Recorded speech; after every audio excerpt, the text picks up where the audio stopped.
In today's video, I'm going to teach you how to fix Intercom app ID parameter must be specified. If you're seeing this error, it simply means Intercom can't find the required app ID value in the script on your site. The fix comes down to confirming your actual app ID and making sure your Intercom script is placed correctly and only appears once. First, grab your Intercom app ID. The quickest way is from the Intercom dashboard URL. When you're logged into Intercom, look at the address bar. You'll see a path like app.intercom.com/apps/your-ID home. That short mix of letters and numbers after apps is your app ID. Copy it exactly as you see it, without extra spaces.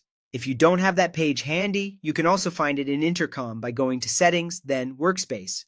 There you'll see the app ID listed. Copy it from there. Both sources show the same value, so use whichever is easier. Next, make sure your website's Intercom script actually uses that ID. Open your site's code and locate the Intercom JavaScript snippet. In the configuration where app ID is defined, paste the exact app ID you copied. Avoid leaving placeholders like APP-ID or empty quotes. Those will trigger the error. Also, confirm you're using the correct Workspace's ID, especially if you have multiple environments. A mismatch between the workspace and the site you're loading can cause the same problem. Place the script in the right spot. It should appear before the closing body tag on the pages where you want Intercom to load. Don't tuck it into a file or template that never renders, and avoid dropping it in the wrong layout or a page that doesn't include your footer.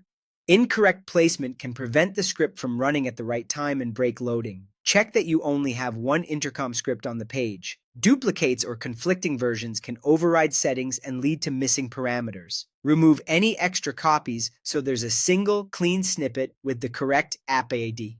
Common causes to watch for include forgetting to replace a placeholder, leaving app ID blank, using the wrong workspace ID, or the script not actually loading on the page in question. If you've confirmed the ID from the dashboard or workspace settings, inserted it into the snippet, placed the code just before the closing body tag, and ensured there's only one script, the error should disappear and Intercom should initialize normally.